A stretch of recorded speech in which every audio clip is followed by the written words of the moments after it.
At that time Herod the Tetrarch heard of the fame of Jesus, and said unto his servants, This is John the Baptist, he is risen from the dead, and therefore mighty works do show forth themselves in him.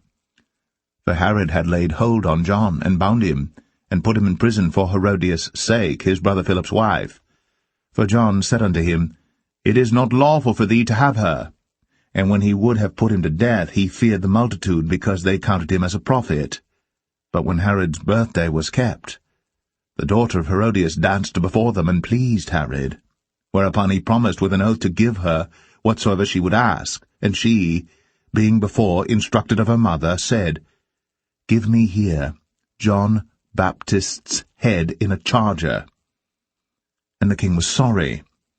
Nevertheless, for the oath's sake, and them which sat with him at meat, he commanded it to be given her. And he sent, and beheaded John in the prison. And his head was brought in a charger, and given to the damsel, and she brought it to her mother. And his disciples came, and took up the body, and buried it, and went and told Jesus. Birthdays. Birthdays? Are those holidays? Well, that depends on how you were raised, where you live in the world, and what your own religious beliefs are. The earliest recorded mention of a birthday celebration is the Bible's mention of a pharaoh's birthday. According to ancient Egyptian tradition, when a pharaoh was crowned, they received god status, and therefore their birthday, or coronation date depending on the source, became a day to celebrate and worship the pharaoh. Later in history, Romans started to celebrate the birthdays of common men. Many Christians didn't even celebrate birthdays at first, as they were considered pagan rituals.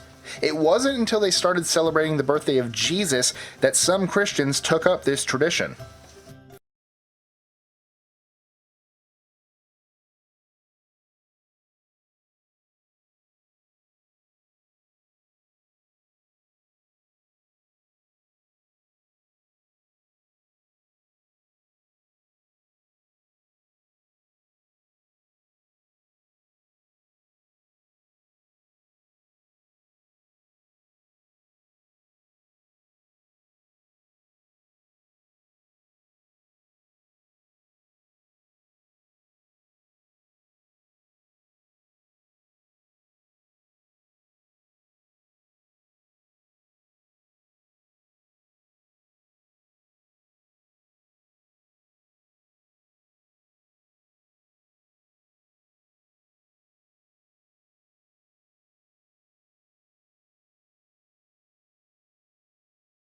The things that are in the world.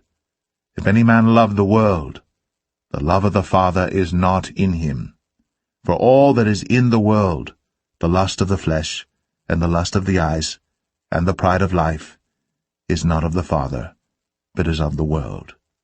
And the world passeth away, and the lust thereof, but he that doeth the will of God abideth for ever. Little children, it is the last time. And as ye have heard that Antichrist shall come, even now are there many Antichrists, whereby we know that it is the last time. They went out from us, but they were not of us. For if they had been of us, they would no doubt have continued with us. But they went out, that they might be made manifest that they were not all of us. But ye have an unction from the Holy One, and ye know all things. I have not written unto you because ye know not the truth, but because ye know it, and that no lie is of the truth. Who is a liar but he that denieth that Jesus is the Christ? He is Antichrist, that denieth the Father and the Son.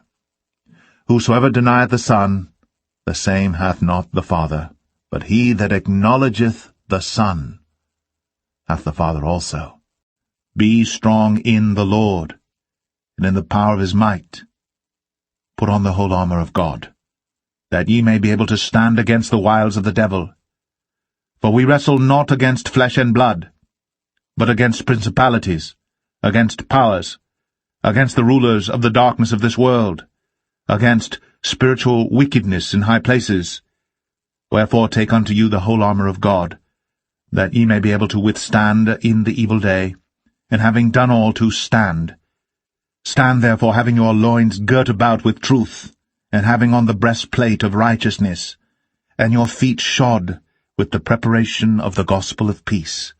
Above all, taking the shield of faith, wherewith ye shall be able to quench all the fiery darts of the wicked, and take the helmet of salvation, and the sword of the Spirit, which is the word of God, praying always with all prayer and supplication in the Spirit, and watching thereunto with all perseverance and supplication for all saints,